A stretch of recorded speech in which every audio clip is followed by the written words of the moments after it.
Hey everyone, welcome back into weather for a Tuesday night. Mike Schultz recovering from a cold. And all in all, it wasn't a bad day. We started off this morning with clouds and a few flurries, and things started clearing up after that. And we're looking for some really nice weather. Temperatures a little bit cooler, but lots of sunshine in the forecast. And speaking of forecast, here's what we're talking about tonight. The cold temperatures will return this evening, around 11 to 15 degrees below zero. Tomorrow, we're looking for, actually later on tonight, another good night is opportunity. There's opportunity for some auroras. There's a pretty good band moving our direction, so we'll hopefully keep that in mind. And elsewhere, still no snow expected right on through Sunday. So the snow is not going to be falling for a long time the way it looks right now, so we'll keep that in mind. Here's once again a reminder that the air quality is at a stage 1 for Fairbanks and North Pole and healthy for sensitive groups.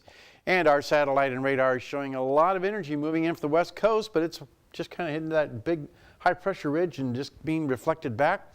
So nothing is expected to make it into the interior. It's going to be pretty nasty up and down the west coast, but otherwise things are pretty good across the interior and over southeast Alaska. Skies are starting to clear out too. On the big map, over southeast Alaska, a few showers around the Ketchikan area, 44 degrees there, 37 at Juneau, 30 degrees, sunshine in the Anchorage Bowl. Along the Kodiak area, looking at more rain, 33 degrees there. Some mixed rain and snow at Cold Bay, 34 degrees, and winds are starting to pick up on the west coast. There could be blizzard conditions later on tonight over the Seward Peninsula, including the Nome area. And Barrow, 10 degrees below zero for their high today, with Fort Yukon in the plus figures of 1. Lower 48 weather, again more moisture moving ashore in the Pacific Northwest. That big high pressure ridge is not showing any signs of moving. So it's that big roller coaster effect once again, pulling the cold air in from Canada, helping to slam it down across the deep south, and that is triggered from a lot of severe weather across Florida. This frontal boundary here responsible for 10 to 15 tornadoes reported.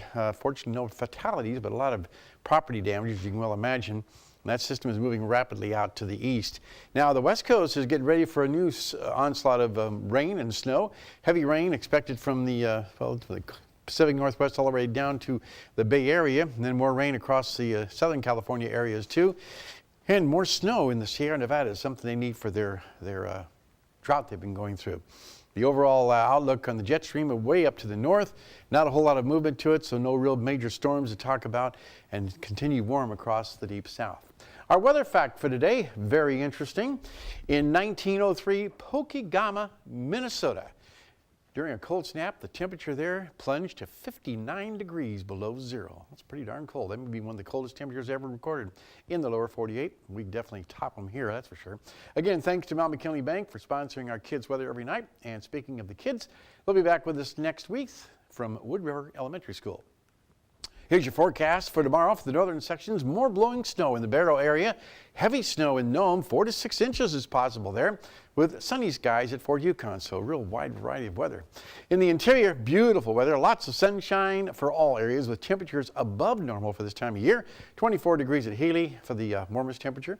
Over southeast Alaska, mostly cloudy skies in Juneau, still some scattered showers around the Ketchikan area, only 43 degrees for the high in Ketchikan.